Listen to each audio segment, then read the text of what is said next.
Hi, everyone. My name is Anastasia, and I am the events and marketing manager for Bank Square Books in Mystic, Connecticut, and Savoy Bookshop and Café in Westerly, Rhode Island. And thank you so much for joining us for this virtual event this evening. We're delighted to be hosting Carol Newman Cronin and Alice C. Early to talk about their two books.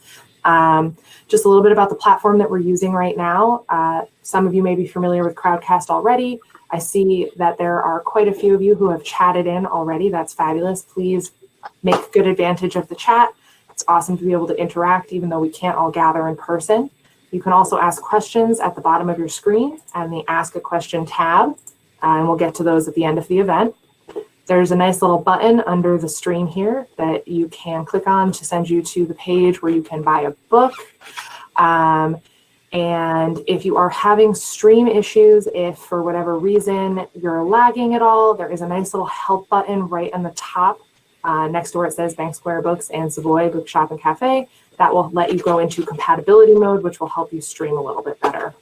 All right, so before I give it away to Annie Philbrick to introduce our wonderful authors for this evening, I do just want to let you know about a really awesome treat. For all of you attending live right now, we are going to be doing a raffle for a $50 gift card. And that was generously provided by Carol and Alice. So thank you so much to them. Thank you for supporting independent bookstores. And I will let Annie take it away. So, and just, there we go. All right, so here I am. So I'm Annie Philbrick. I'm the owner of Bank Square Books in Mystic and also Savoy Bookshop and Cafe in Westerly, Rhode Island. And it's my great pleasure to introduce Carol and Alice tonight. I met Carol a number of years ago when she's a friend of a relative of mine who sailed together, and she came into the bookstore one day and said, I've written this book and I know you. And I'm like, I don't know you, but I do know you. But anyway, so it's really a pleasure to have these two women here tonight on this virtual event, which is the world we live in right now. And so thank you also for supporting an independent bookstore and supporting these authors who have generously given us a gift card to raffle off. So Carol Newman Cronin is an award-winning writer of stories about boats and waterfront personalities. She's a lifetime sailor. She won 2 races at the 2004 Olympics and continues to compete at events around the world. She's an amazing snipe sailor, which I don't do. I don't know anything about it, but anyway, she's a pretty badass woman. So please welcome Carol Cronin. And with Carol tonight is Alice Early from Martha's Vineyard tonight. Alice studied creative writing in college in the hope of writing fiction. After a varied academic and business career, which she may talk about later if people are asking about how you go from that to write books. And she's just doing that as writing books. And while not visiting the island of Nevis, where her debut novel is set, she lives on Martha's Vineyard, as I mentioned.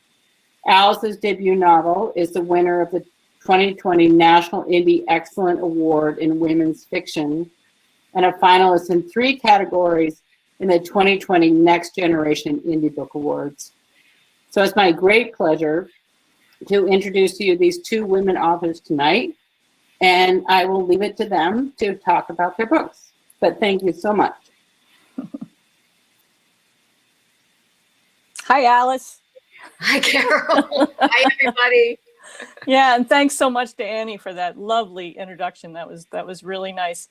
I lost the coin toss, so I'm going to talk first about my book, and then Alice is going to ask me a few questions, and then I'm going to interview her after she talks about her book, and then you guys get to ask as many questions as you like, and there's going to be some moderating in the background. So I'll just start off. Thanks all for coming, and to Savoy Books and Bank Square Books, 2 of my favorite bookstores. And so happy to have you guys all here tonight. Ferry to Cooperation Island, as many of you know, it's my 4th novel. And it's about a ferry captain who has to team up with a woman who steals his job. And it takes place on an imaginary island that's about 4 miles off the entrance to Narragansett Bay.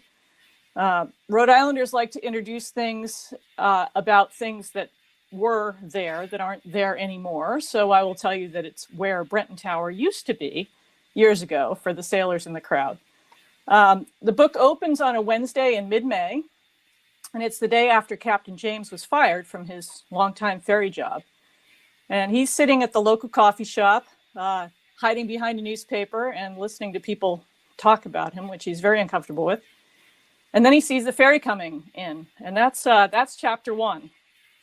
And in chapter 2, we meet Courtney, who's the new captain, and she manages to dock the ferry without any real help or assistance. And I'm going to just read you a short snippet from the end of chapter 2, after she's gotten the ferry to the dock and she steps onto Brenton Island for the first time. The coffee shop was only 100 yards away, just past where wood planks ended and clamshell parking area began. But to get inside, she'd have to navigate across that crowded deck. A whole island's worth of eyes tracked her progress, and the crowd fell silent enough to hear the creak of wooden steps.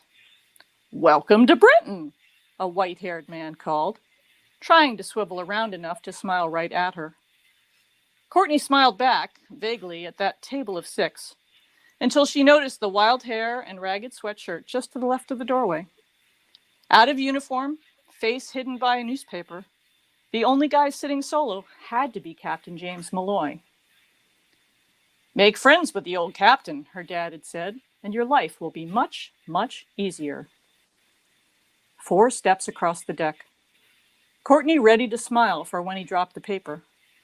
There wasn't room to set the heavy mail crate down on his round table, so she shifted it onto her left hip and slid her right hand out of its jacket sleeve.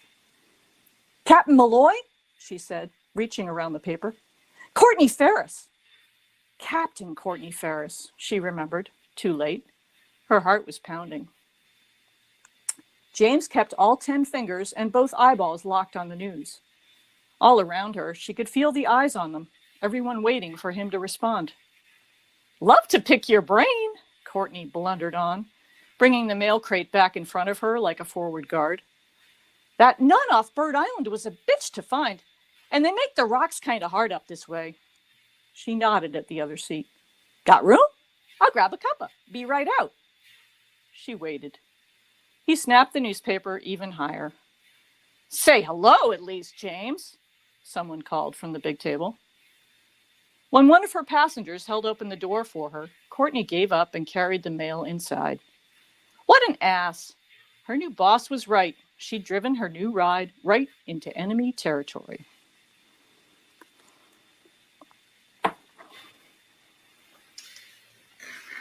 Thank you for reading that. I love that section.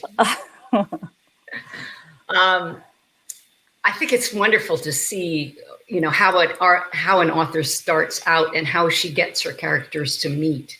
And Carol has a lot of characters in this book, and each one of them has a sort of special meeting with the other characters, the main characters, and I think she does that really very well. So I've wondered, because you told us that this island is fictitious, and I know that you know the islands off of Narragansett and Narragansett Bay very well.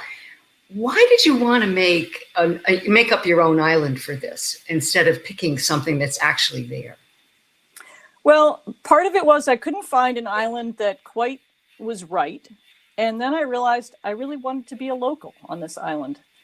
And the only island that I could possibly say that about is Connecticut Island here in Jamestown, where we live. And that was too big and also too well connected to the mainland by bridges and a bridge to Newport as well. And so it didn't have the insulated, insular feel that I was looking for. And the other issue was I had a few landmarks that I needed that I thought I dreamed up. I eventually saw them around the world in a very odd play on memory versus creation. But I had to place them on an island, and I didn't want to have the locals of whatever island I'd chosen say, "Oh, that doesn't really happen there, and that's not there, and this isn't where the coffee shop really is, and this isn't how long it takes to walk to the other harbor that doesn't actually exist." And so it was actually really fun creating this island and drawing it and dreaming up what would work and coming up with plot points and then having to create that on the chart and show where that would have happened. So I really enjoyed the whole process, and it was probably a lot more work than trying to make it happen on an existing island. But that probably would have gotten me into trouble with the real locals. And you actually mapped it out. I did. You planned the community and put in the houses and figured out the road systems and everything. I did. And that was also really fun and a good way to, when my writing brain wasn't working, to keep my creative process working. Well, not only did you make up the island, but you made up a large population from the island. And there's a big cast of characters in this book. They're all vibrant and alive and distinct and a lot of fun. And one gets to hear the story through their different points of view, because I imagine you figured that you couldn't tell the story from only James's point of view or only Courtney's point of view or only any of the other people's point of views. And so the book is so much enriched by hearing the points of view and getting the story from the different people who have experienced different aspects of the story as it starts to come together. How was it for you to try to make those distinctive characters, give each one a voice, and have the book actually told from the point of view and in the voice of those number of different characters? Yeah, there's 6 different point of view characters, and it was the hardest part of the whole thing was weaving it all together at the end and making sure I was only actually telling one story. Because of course, when you start to learn about a character and you start to think in their voice or hear their voice in your head, then you get really entranced with their story. And that, it turns out, is great for me and very intriguing and keeps me occupied and entertained at my desk, but it doesn't actually serve the story and propel it forward. And so the hardest part at the end was making sure that I gave just enough information to the reader to move the single story I was trying to tell forward, but have it be told from several different points of view. And that was actually really fun. I really enjoyed that process. Not particularly efficient, but there were pieces that happened in the book that James and Courtney were not there for. And so they had to be told from another point of view. And I really wanted to tell it at a close third person, as opposed to having a distant narrator who would kind of be omniscient and ever present and be sitting up on a high horse somewhere. It was important to me to be in the voices of the characters. So thank you for appreciating that. It was a fun piece of this book for sure. Yeah, I think that's one of its real strong points, is that because this is a town and it has all these characters in it, and they all have parts to play and intrigues to bring. And I think you did a great job of weaving them all into the plot. So you have lots of characters and you have a made-up island, but where did this really start? What was the inspiration for writing this particular book? Well, there wasn't one particular really strong, I'm going to write a book about this fictitious island. All there was this vague idea that I wanted to write about a place where people were rewarded for working together. And you can't really write about a vague idea. And so fortunately, I had this ferry captain also talking in my head, the character who became James. He went through a few different names before he got to James. But really? Because he's so James. Well, thank you. He started off, don't anybody tell anybody, but he started off as Declan, which became his father's name eventually. And that quickly got shortened to Deck, which was very confusing on the page, because when you read it quickly, you think you're talking about furniture or the deck of the coffee shop as opposed to a person. And so I realized I needed, even though I really like strange or somewhat obscure names, I realized I really needed a fairly common name so that the reader would identify that this is the character. This isn't the floor of the coffee shop. So that's how he came about. And that was a really fun process all around. And I think I've lost track of your original question. Sorry. I pulled you off by asking that question. No, we were talking about the idea of cooperation and wanting to write a story where people work together to get to some end. Yeah, well, theme is challenging, and you and I have talked a lot about that it's hard to write a book about a theme, because I end up anyway, I don't know about you, but I end up writing about theme through the characters and and hoping that when the book is done, that the reader sees the same theme that I see in it. But I think it's something that came about for me afterwards, is realizing I was really writing about cooperation, and that was the nickname of the island, and so it tied in very well to becoming the title, which was great. So it all ended up in the right place, but how we got there was a little bit indirect. But I think that your potential readers should understand that there's not a lot of cooperation all the way through. It comes together in the end, but there's plenty of lack of cooperation that drives the plot that makes it so much fun. Yeah, well, it's hard to write about people who are getting along all the time. There's not much story there. No. As they tell you in writing school, you need to have a little tension in there, if not friction. Yeah.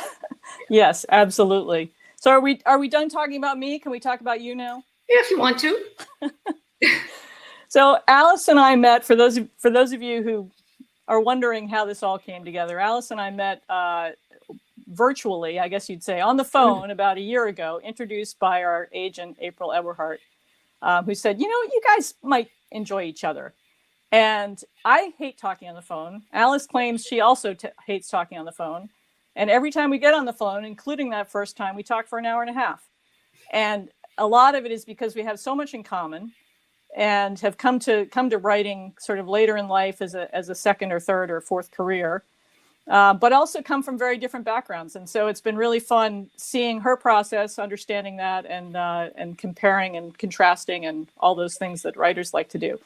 And we agreed at the end of that first phone call, this is very unusual. I said, I would love to read your manuscript. And she said, I would love to read your manuscript. And so we traded manuscripts at a time when she was just about finished with hers. But a little bit of room for some comments that I had. And I was a little bit behind in the publishing process because my publishing date was about 3 months after hers. But we both had great feedback for each other, and we both read each other's manuscripts twice. And that's a pretty, like I said, a pretty unusual relationship, especially with people who hadn't at that point actually met in person. We finally met in person back in January or February. Before the world shut down, we managed to actually meet for tea, which was lovely on the vineyard. But anyway, I've really enjoyed getting to know Alice, and it was fun to cook up the scheme of doing this book signing event together, and really recommend The Moon Always Rising as a read for anybody who enjoys coastal fiction. And so Alice is going to read a little bit from her book, and then I'm going to ask her a few questions, and then we'll open it up for other people's questions. So a very short synopsis of The Moon Always Rising. And this is the book right here. Ta-da. There it is. Probably with maybe the sticker. backwards. Tell us about the sticker. The sticker. This sticker is the first contest that where I won an award. This is the Next Generation Indie Book Awards, and Moon won is a finalist in 3 categories in that particular thing. And today, this morning, I found out that this novel is the winner in the women's literature category for the next generation Indie Book Awards. I'm sorry, yeah. I'm still a little over the moon about that one. Yeah, the moon. Yeah, but it's just been, Moon has had a wonderful reception with reviewers and readers, and now these 2 awards, and I just am so thrilled. So the story is about a Scottish woman whose name is Eleanor Els Gordon, she goes by Els, who has really lost everything. She threw some things away stupidly or impetuously, and other things were grabbed away from her. And she is kind of falling apart at her job. Her boss sends her on a forced vacation to Nevis to get herself back together because he threatens her. He really says, or else. He doesn't specify what's going to happen, but he basically says, you're just not performing and you have to go figure out what's the matter with you. And she goes to Nevis and falls absolutely in love with this derelict plantation house, which she buys And when she moves in there, finds that she is cohabiting with the Jumbi, that's the local word for ghost, of the previous owner, who needs her help to resolve some of his issues in life. And she doesn't like the idea, but she actually needs his help to get her life back on track. They form a strange sort of collaboration and do help each other out in sorting out their problems. His is that he had a Casanova life, and he left a lot of messes to clean up and needs somebody to help him make amends. And hers is that she was an abandoned child, and she's estranged from her mother, who is alive, but she's not seen her since she was 2. And nobody in the family would ever tell her what went on. And she has to come to the bottom of that mystery before she can kind of move on with her life. So what I want to read for you is in chapter 2.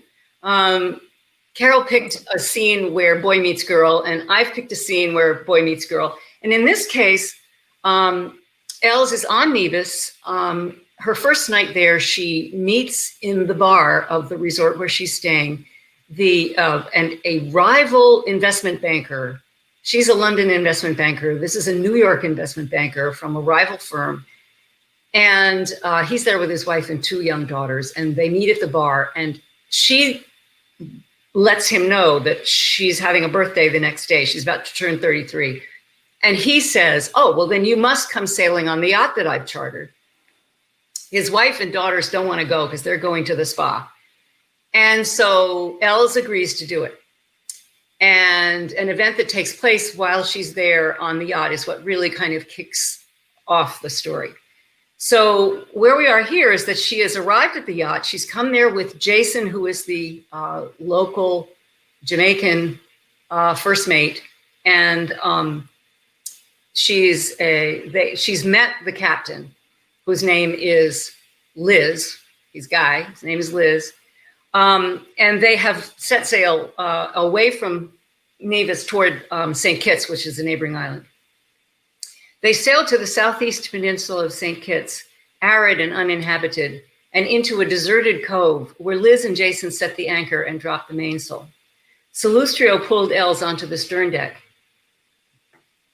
Last one in is a puss, he said, and tossed his cigar butt overboard. Hold the pickle. He grinned. Maybe you're too much of a Brit to get my meaning. Nobody, Brit, Scot, or Yank, could miss it, Els said. He struggled out of his polo shirt, tanned flesh pooled above the waistband of his swim trunks. While he snapped the section of lifeline and lowered the swimming ladder, she peered into the water. I need my glasses, excuse me. Should I put these on first? We'll do better now. Near the beach, it was an aquamarine as any swimming pool, but at their anchorage, it was a dark teal, the floor littered with brown humps that were hairy with seaweed. Driven by some unseen predator, a school of silversides broke the surface, their splashing like coins rattling. A strange pressure began to build around her heart. I'll pass, she said, and took a step backward. I bet you've got a teensy little bikini under there just begging to get wet, Salustrio said. If you can't swim, Capstock's water wings for the kids. I was my S6 champion in crawl, she said. No excuse then. He grabbed her elbow and heaved himself over the side. She reached for a shroud, but caught only air, cried out, and tumbled after him. The surface approached in slow motion. Terror squeezed the air from her lungs. When she tried to breathe, the air couldn't get in. There was a rushing in her ears. The sea closed over her. The water that had looked so clear from above became darker, thicker as she descended. She tasted salt. Her trousers tangled around her legs, and kicking only bound them tighter.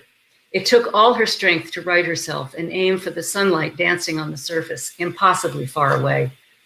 Her lungs burning, she forced her leaden arms to pull for the dapples, and when she finally broke into air, she inhaled water and began to cough and thrash.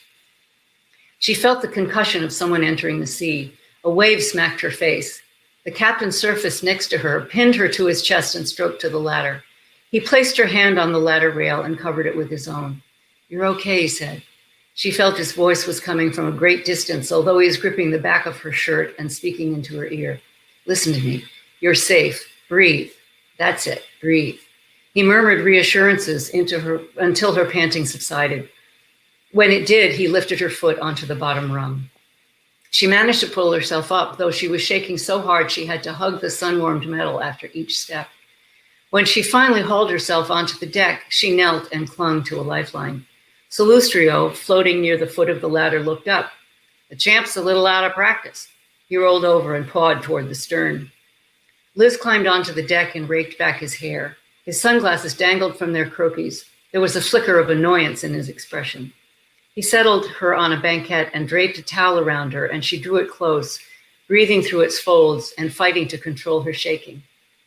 Breathe in while I count to 10, he said, and out on 10. She managed 2 breaths, the third caught in a sob. Liz sat across from her and let her cry herself out, continually reminding her to breathe, while Salustrio splashed about below the stern. She was relieved he wasn't seeing her so undone. What's happening to me? She choked out. Liz crossed the cockpit and sat next to her. Have you ever had a panic attack before? She shook her head, unwilling to trust her voice. You said you're a good swimmer. Is it something about the ocean, the creatures? Fearing she might dissolve again if she allowed him to be kind to her, she said, would it matter if I knew? It came out snippier than she intended. The color of his eyes darkened like blueberry with the bloom rubbed off it. He looked away. She'd taken him for a younger man and now guessed that he was in his late 30s. A scar interrupted his right eyebrow. Have you ever been snorkeling or diving, he said. Never considered it. There's a dazzling world down there. Is that another of your services, guided tours of the briny deep? Dare you to try it just once, he said. You might be too entranced to panic. He rose and went below. Hugging the towel, she rocked until she melted her terror, and her breathing, if shallow, was dependable again. That's quite a scene. Yeah. And that panic attack really kind of kicks everything in motion. Yes, it does. And I always say I like it best because it's on a boat.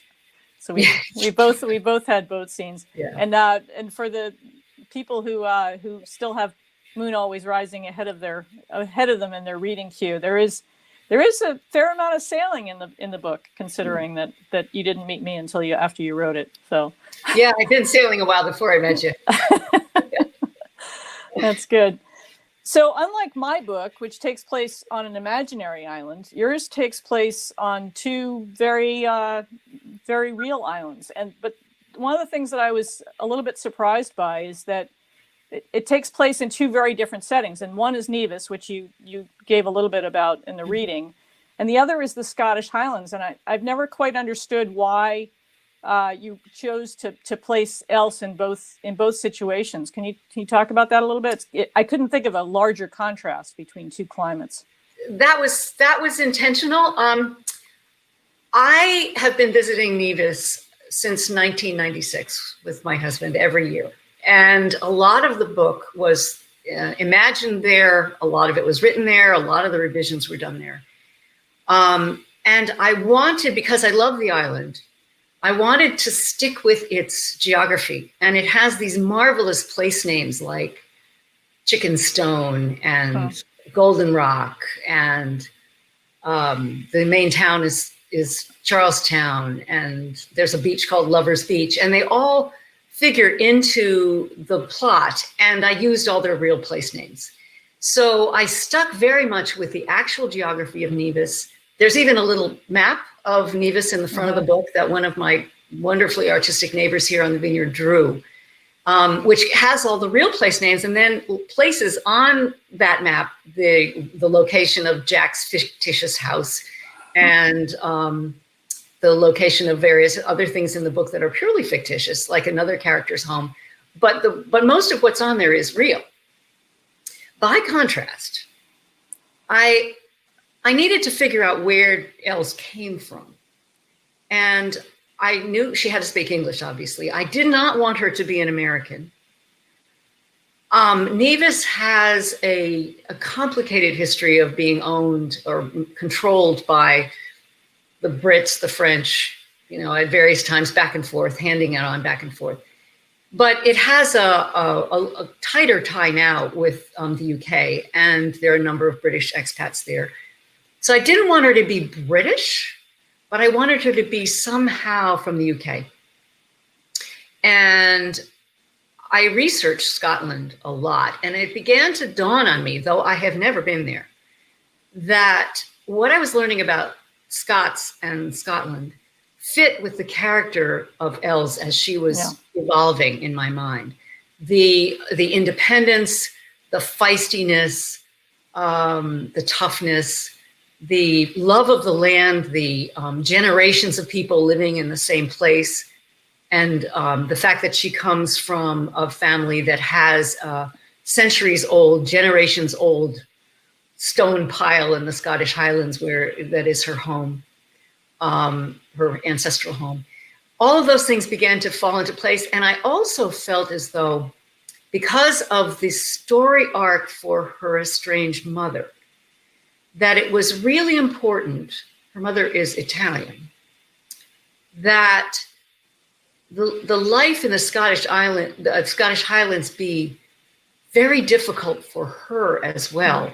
And that the moodiness, the cold, the damp, the rain needed to play into the plot. So that's how I ended up with a woman from Scotland who ends up in tropical Nevis.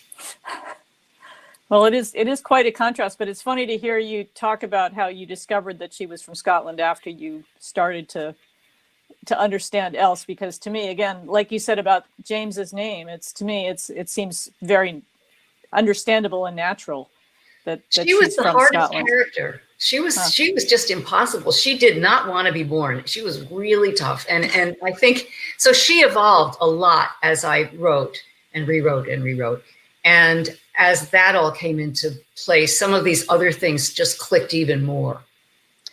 Well, and can you talk about that a little bit more? Because I know from at the beginning of the book, I didn't really like her, I have to say. And here I am stuck with this main character who is in a bar with a strange guy, and obviously very competitive with him, and it comes from a very competitive industry. And yet by the end of the book, I really liked her. So can you talk about that character arc? Yeah, a lot of people don't like her at first. I mean, that was completely intentional on my part. I loved her as a character from the very beginning, but I knew where she was going, and the reader doesn't necessarily know that, so they have to trust me a lot to say, well, maybe if I hang in there a little while longer, I'm going to like this character a little bit more. I really wanted her to be very prickly.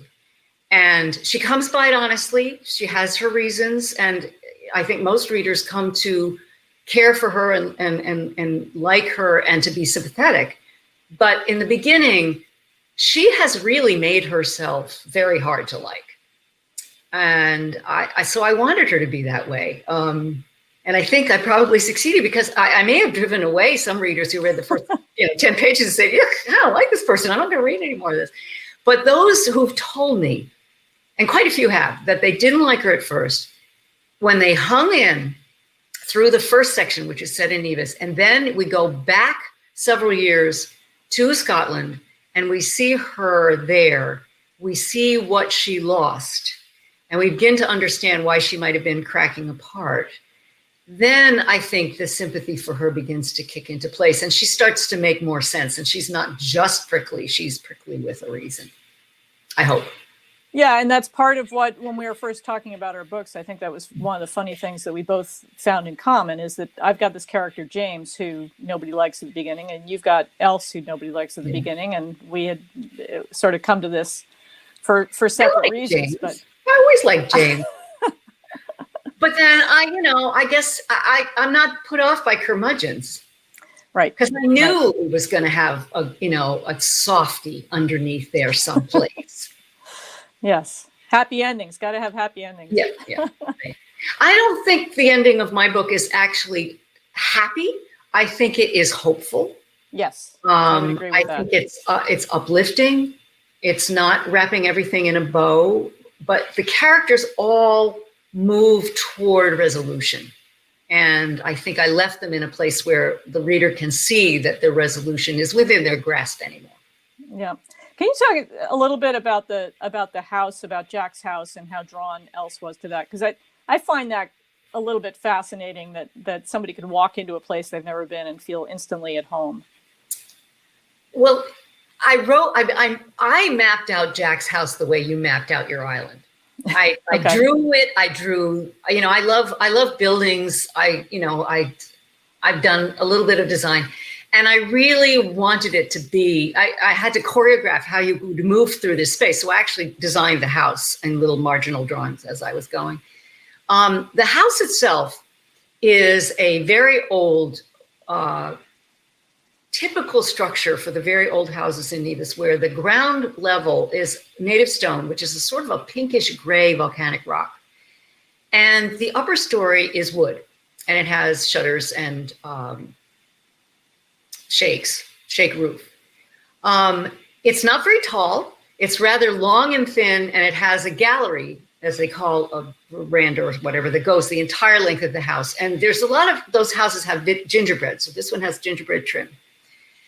And it has wide steps from a courtyard in the front that lead up to that upper level. So she sees it from the taxi cab on the way in from the airport, and it's boarded up, and it's in this garden that's been trashed by 2 hurricanes. And she sees something that she just wants to save. And she feels that, she says at some point, she believes that, with love and attention, almost anything abandoned could be saved. So this is kind of she clicks into that right away. Yeah. And she finds, when she finally gets in there with a real estate agent, she finds that the mysterious nature of it, the fact that Jack is gone, but he's left all of his possessions in the house. He just walked away and drowned, they think. They don't know whether it was intentional or not. So he may be a suicide, or maybe he just drowned himself by accident. But in any event, he drowned in the middle of a hurricane. And the house was boarded up, and nobody's been willing to go near it because this Jumbie is thought to haunt the place. So she's moving into a haunted house. Everybody says so. And she just has to have it. And she's impetuous, and that's how she functions. But she does feel it calling to her. And there is sort of a similarity in the stone of her, her family home, and the beauty of the garden and the view. She finds the view absolutely captivating. And as she looks out from the veranda, you look out over the sea and over the neighboring island of St. Kitts. And she just kind of has to have that view. And that's what causes her to buy it and fix it up and stay there. Well, I've got one more question for you, but I wanted to remind everybody in the chat that if you want to ask a question, I think you press the little question mark button. I'm looking at my phone, so I can't. It's down at the bottom. It just says ask a question. You can click there. And then you can upvote the questions as well. And Anastasia is going to come in a minute and moderate that. But I got one more question for you before we let you go. And that's about theme again. You and I have talked a lot about this.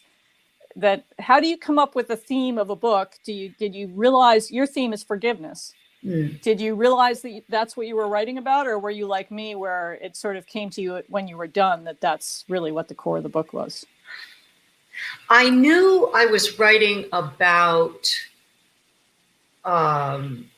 resolutions and redemption.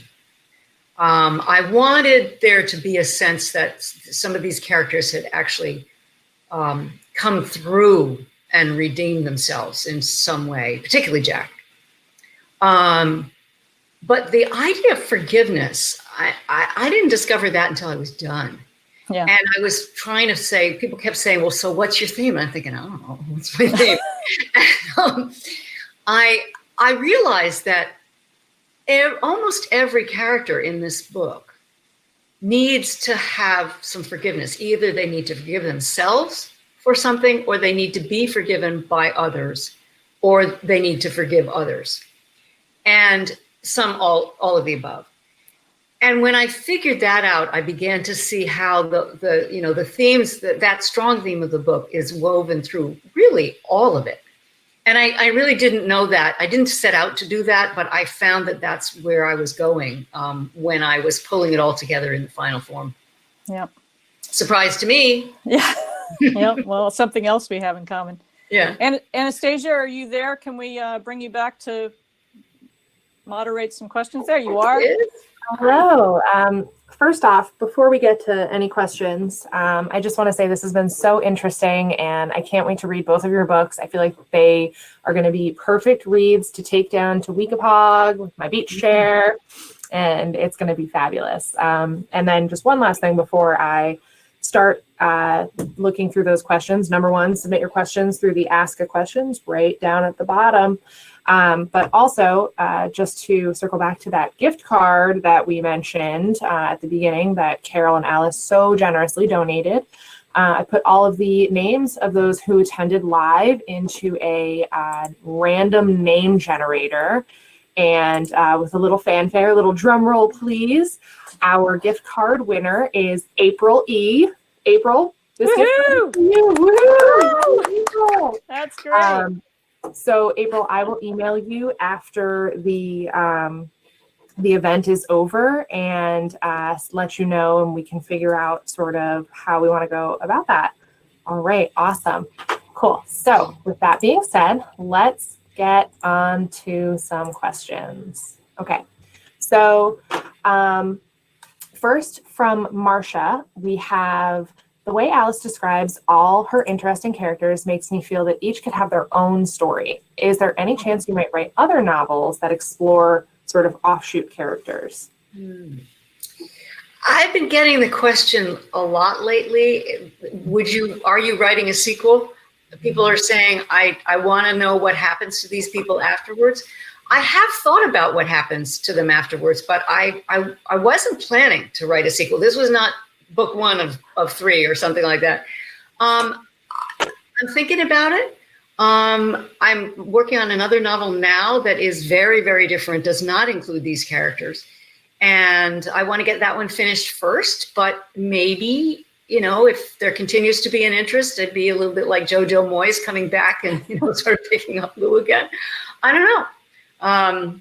I'm glad you like them well enough to ask that question, but it wasn't my plan, and it still isn't my plan, but it might become my plan. You can never say no. Yeah. All right, up next, this one is for both of you. So since Alice, that question was directed at you, why don't we have Carol start with this one and then you can follow up. Who or what inspired your main characters? I should have a really good answer to that, and I'm not sure I do. But like I said, I had this ferry captain talking in my head, and he's probably a bit of an amalgamation of all the curmudgeonly people I've known around the waterfront in my lifetime. Doesn't like to say much, which makes them a little bit hard to capture on the page, because usually I learn about my characters as they talk. And one of the things I quickly realized about James is that he doesn't talk much. And so that makes him a little bit hard to get to know, but he had plenty of stuff going on inside his head. And fortunately, as a novelist, you get to peer into that. You don't have to take him at face value. So I would say an amalgamation of several different people. He quickly became his own person in my head. Awesome. And Alice? Inspiration for any particular character was that about, or just main character was the main question, but I think any character. Els is completely made up, and she's not based on anybody, and she's not me. There are, of course, there are elements of me in her, because there are elements of any writer in that writer's characters, but she's intentionally not me, almost maybe too much. Jack is an amalgam of a lot of guys that I have known. One is a former bartender in Nevis who was an outrageous, larger-than-life personality, had his own monkey. The bar where he worked is gone. It was washed away by a hurricane. I think he may be gone. He may not have survived his misspent youth. So he was part. There were other people that I've known along the way, and I just took a few characteristics from several and mushed them all together into Jack. I wanted him to be kind of outrageous and annoying and petulant and needy and charming and seductive, and just a bundle of opposites. as many people are. So he had a bunch of real people, and she did not. Cool. That's awesome. And so the next question we have is almost a perfect follow-up. This is from Kay Eckenrode. So Kay asks, you both seem to spend a lot of time with your characters. Do they ever bring you insight while you're sleeping? Do they come visit you in your dreams? No, they don't. Oh boy. Uh-oh. Alice just froze. So while Alice is I'll frozen, talk. yeah, absolutely. This is freezing. I thought I had all the technical difficulties tonight, but what I was starting to think about was, I'm not sure I dream about them so much, but they definitely talk to me while I'm doing other things like paddleboarding or sailing or something. I'll have a sudden insight about a character, either where they came from or what they like to do in their off time, or a really specific scene where I suddenly realize what someone would have said in that scene. And so that's really fun. I just love that, because it's like, it's not work, of course. It's just play, and it's almost like they're friends that I have to get to know. Yeah, absolutely. Which is great. And while Alice is reconnecting, sort of to that end, do you ever picture who you might cast if your movie was optioned for a film? What do they look like in your dreams? I don't know enough movie stars, or identify, I guess, with movie stars in that way. I tend to have this very vague, almost a vague idea of their physical attributes, and try to get enough on the page for the reader to imagine what they look like. But I'd almost rather that they didn't have too many specifics, because I'm often surprised if I get too many details in a book. I'm often, it clashes with my internal idea of what a character should look like. So I try to give just a little bit of idea, and again, that really stems from my, I shouldn't say lack of knowledge, but I don't have a picture of them in front of me. It's more of a fuzzy idea of this personality. Yeah, absolutely. So hopefully Alice is reconnecting. But I have a question that is specifically for you, Carol. Oh. This comes from Renee, and she wants to know, what's more fun, racing your boat or riding your boat? Hi, Renee. Thanks for being here. That's a great question. I love doing both. They're both very different. One is more cerebral, and one is more physical, but it's sort of different pieces of my brain, and I wouldn't want to have to choose between the two of them. Yeah, absolutely. Okay. All right. So let's see. Did you ever feel like throwing in the towel in your book? And if so, how did you sort of move past that hurdle? That's a great question.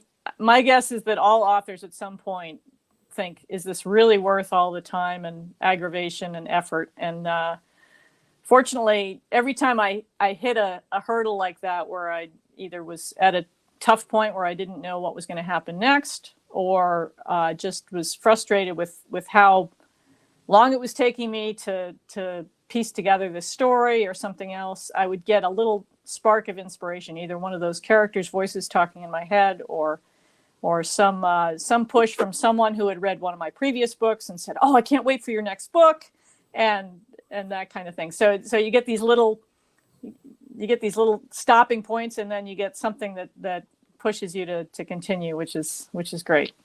Yeah, absolutely. Okay, so let's see what's up next. Poor Alice. I know. I'm almost wondering if her computer may have died out on her during the thing, because she's not up online, but hopefully she'll come back and join us. Here. Okay. I can try to answer some questions for her too. I'll get myself into real trouble in that. Well, so during the editing process, how hard is it to let go of a section or a chapter that might need to get taken out? Yeah, that's a big challenge for sure. Like I said, we fall in love with all of our characters, and when I first the earlier draft of this book, and when I thought I was finished, there were actually I've forgotten now, but it was either 9 or 11 point of view characters. Wow. And and fortunately, I got some great feedback from an editor who said, You really need to choose one story and tell it well. And this is what I think you're trying to do. Because it's very hard to see the big picture, you know, when you're all caught up in all these people and, this artist is really important and this writer is really important. And of course, writers love writing about writers. And so I really thought there were two characters in particular that I really thought started off thinking that they were going to be much more important to the main story. And it turns out that the story I was trying to write really didn't need much of their story at all. And so I had to weed them out. But I turned them into prequels, which was really fun. So I offered those to my readers just before publication for the sort of the writer's version and the artist's version about what life was like on the island before the book actually starts. So that was a fun kind of repurposing. Yeah, I love that. There's a part of me, and I could be totally off base here, but if you've ever seen the movie Moonrise Kingdom by Wes Anderson, the film is also set on a fictional island off, well, in the Fisher's Island Sound called New Penzance, and it's very whimsical, and there actually is a salty ferry captain. And so it made me think of it when you were sort of describing the island. Did you incorporate the map artwork that you had sort of drawn out in determining, you know, where everything was in your story plotting? Did that ever make it into the design of the book? It's actually in the front of the book. Nice. There are two chart, well, a map and a chart. One is a map of the state of Rhode Island with Brenton Island located on it, which I was amazed I got the permission to use that, because I'm taking a real map and putting a fictional island on it. And then the second is the chart that I drew myself of Brenton Island, and that was really helpful. And I've heard from readers that that's been very helpful to them as well, to sort of refer back and figure out where the houses are and where somebody lived and how long it would take to get one from one end of the island and where the harbors are and that kind of thing. So, and that was really fun to keep updating that as I learned more about the island and the story. Yeah, absolutely. That's awesome. And who would you say has been your main cheerleader throughout the process of writing? And that's from Elizabeth. That is, I would have to say my husband, Paul, who's on the call, and he, Hi, Paul. along with his sister, Lori. So hi to all the Cronins, the real Cronins, as opposed to the married in Cronins. Paul read an early, he tends to read my drafts really before they should be read by anybody, because I'm so excited about the story, and I've been sort of stargazing at dinner thinking about characters when I should be talking to him or listening to him, and instead I'm sort of off in my head somewhere. And so he gets antsy to read what I've been working on, and I get antsy to show it to him because I want to share it with him. And he's always, there she is, she's back. My computer completely blew up. Well, great. We're glad to have you back.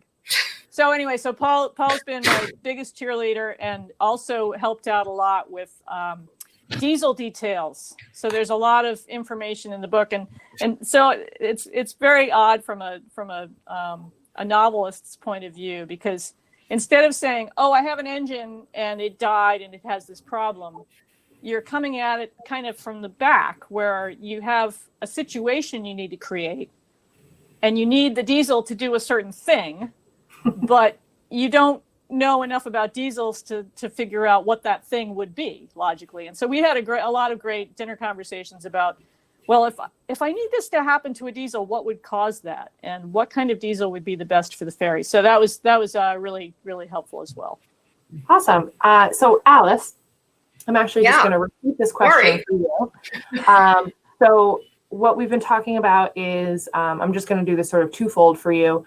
What is the hardest part for you during the editing process to sort of let go of things that may have to be edited out of your book? And then I think this actually makes a great second part of that question is, in the hard times, who's your main cheerleader as you're going through the writing and publishing process? Well, for the first question, I actually don't find revision difficult. And I wrote 2 whole books here. I wrote 200,000 words when I finally put all my drafts together. And that was easily twice what I needed. And I realized I had to cut a lot. I had some help from some wonderful editors to do that. But, you know, it was kind of like sculpting. It was getting the story to come out of this hunk of rock that I had created. And I needed to pare away and pare away. And then finally, at one point, an editor told me that whole second section in Scotland where we find out about Elsa's backstory and we find out about the man that she loved, I had done that differently in my draft. And she said, no. She said, we have to see that. We have to see that in real time. And in order to do that, because I had already cut from 200,000 to 100,000 words, I had to drop 50,000 words and write a new 50,000 words. And that meant I had to kill characters. I had to kill plot lines. I loved some of those characters. I loved some of the interchanges. I loved some of the dialogue, but it had to go. And so I was, you know, I guess I'm pretty ruthless when I figure out what's wrong. The problem for me is I can't let go of stuff when I can't figure out what's wrong. When I know what needs to get fixed, then that's actually not hard for me at all. It's kind of fun. It's a puzzle. You know, I need to get from here to there, and how am I going to do that? And what needs to go and what needs to stay, what needs to be enhanced, and how do I make this all cohesive? So that I actually sort of enjoy. The other part of your question was what?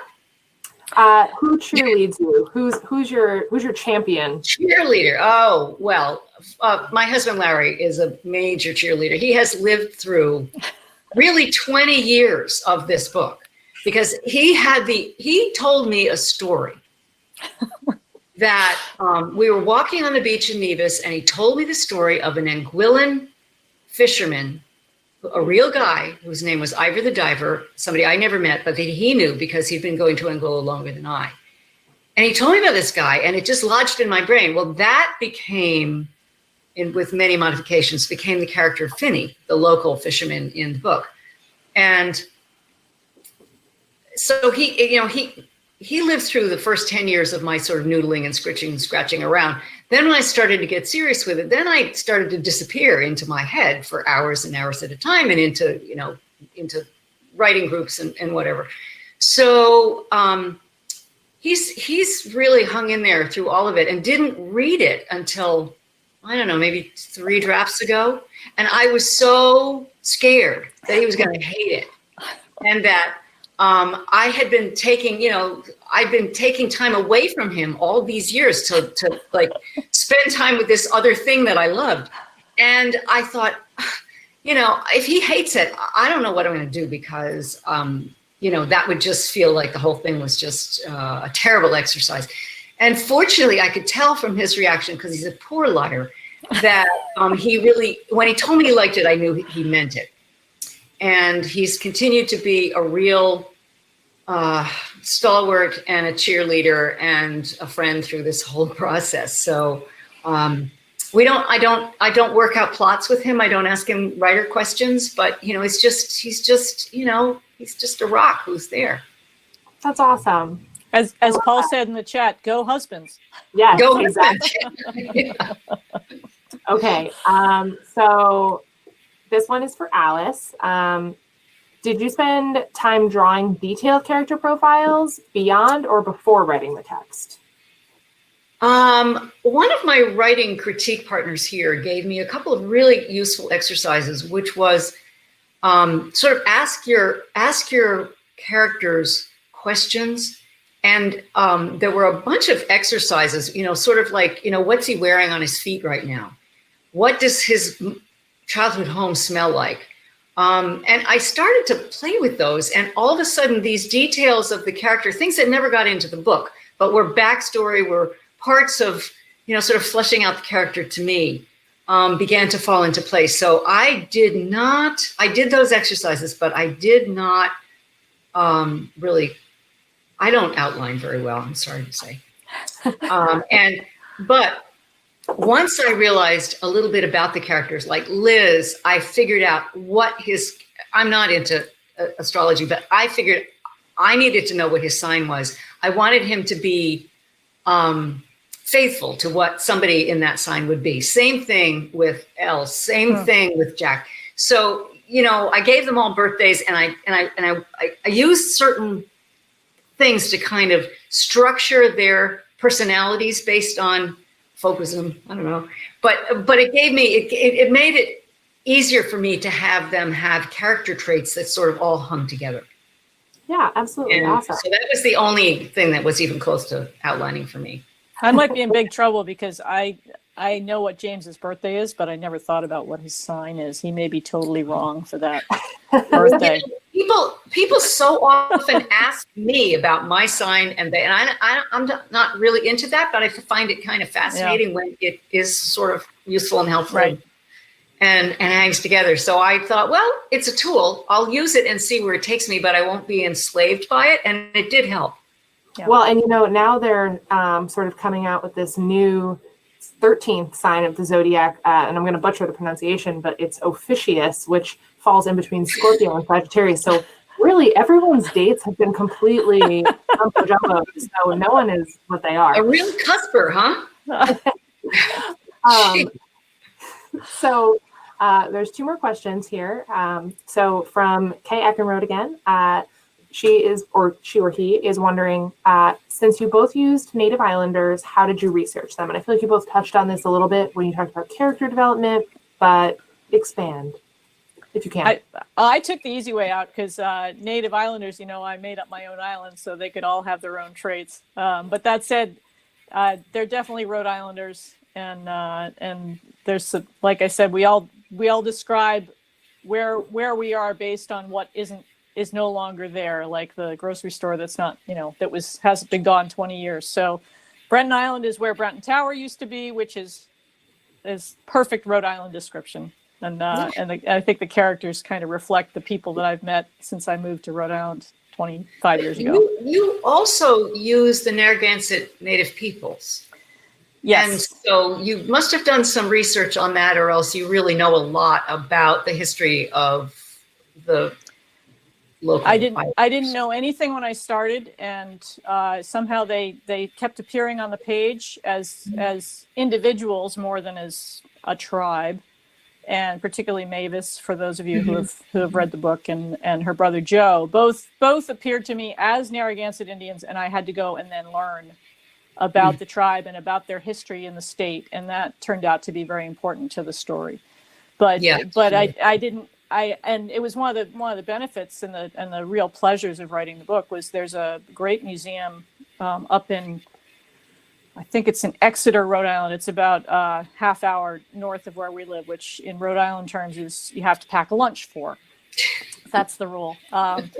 And I will butcher the name of it, so I'm not even going to. It starts with a T, and it's a Native American museum. And I went there a few times, and it was really impressive what they've put together there, and I learned a lot from that. But I did not do as much research as I should have, and my apology for that is that these people came to me as individuals rather than as representative of a tribe. Do you want me to answer that same question? Yes, go ahead, Alice.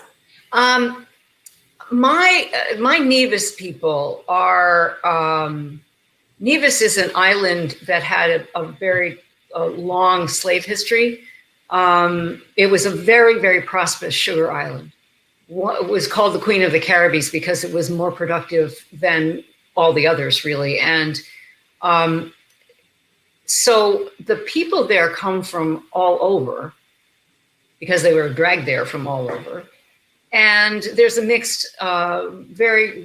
great mixture of peoples who were already there before the slaves and before the colonials were there. So I did a lot of Nevis history reading, and then I did a lot of Scottish history reading. But particularly in Nevis, there's a couple of wonderful books that helped me understand the history of the island. And then I started researching culture, folklore, myth. In order to build a Jumbie, I wanted to know what is the folklore about a Jumbie, because it's just not a Caspary ghost. And, I wanted to be in the natural, in the magical realism tradition. And I've read a lot of Latin American writers who write in that tradition, which is that, a ghost appears and nobody goes, it's sort of, oh, that's George. He kind of hangs around here, comes every afternoon and steals a cookie from the tea basket, that kind of thing. So, but I had to research to see if the ghost that I was making up made any sense in the tradition of Jumbies, and how to use that and how to weave those legends into the story of the Jumbie. So there was really it was really fun, and it took a long time. I wrote the book over a long time, and I was researching the whole time, because every time I'd find a question, I'd go, wait a minute, is that accurate? And then I'd go back and I'd dig my way through that. Because I wanted to be faithful to the parts of the book that were actually based on reality. Yeah, absolutely. Awesome. All right. So I have one final question, but before I ask it to both of you and we bring our evening together to an end, it would seem that the person who received the gift card via lottery drawing actually happens to be both of your agent. We weren't going to rat her out. I was going to keep quiet. I wasn't going to say anything. So April was very kind, and she chatted in and said, raffle the gift card again, give it to someone who is local and all of that, or not local, but not your agent. So announcing the winner part 2, our winner is Susan J. So Susan, congratulations. We hope you're excited. Woohoo. And I will send you an email at the end of this. And we hope you enjoy. All right. So that was very nice of April. It was extremely nice of April. And we should tell you that we gave this for you to buy anything you want. You don't have to feel you need to buy our books. Please just patronize these wonderful, wonderful bookstores. Oh, thank you so much for the kind words. Okay, so Carol, it looks like there's one really quick question that we can just get right out of. We can answer it, and then I'll leave the last sort of open-ended question. So, Carol, did a fairy captain ever reside in your home? From Jillian. Oh, not from Elizabeth Bayless, who might be on the call, who is a captain, a boat captain, but not a ferry captain, who has spent way too long in this house on occasion when her boats were not ready for her. But I think officially, oh yes, Paul's reminding me my brother is officially a boat captain as well. He actually is in charge of the boat that runs to Penakees Island, which some of the Massachusetts people may know and back. So that's a yes. Awesome. Okay. All right. And we're going to bring it home with what is next? What is the next chapter for each of you? You first, Karen. Oh, okay. I was going to come up with an answer while you talked. Oh. I'm kidding. I'm actually working on a sequel to Ferry to Cooperation Island. And it's a prequel though, right? No, I'm working on the sequel.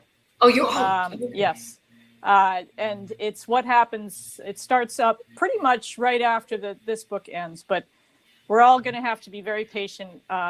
Me most of all, because it's going to take a while. But it's really fun to be digging into the after party, if you will, and figuring out who all these new characters are who keep showing up on the island.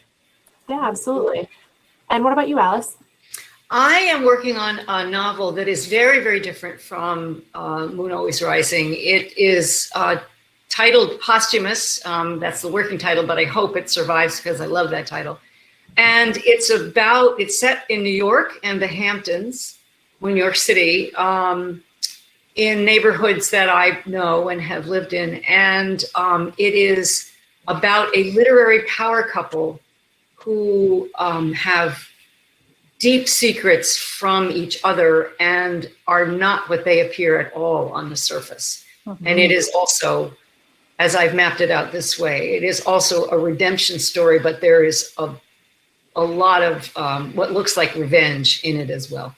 Ooh, awesome. Well, that sounds fascinating. Well, with that, it is time to end. And so I just want to take a minute and encourage you all, if you have not already, you can click the button that's right on the bottom of the screen right now and buy a book. I know I can't wait to read these two wonderful works of fiction. Like I said earlier, I'm gonna grab my beach chair and get out there and get a tan and dive into an island book, because who doesn't want that?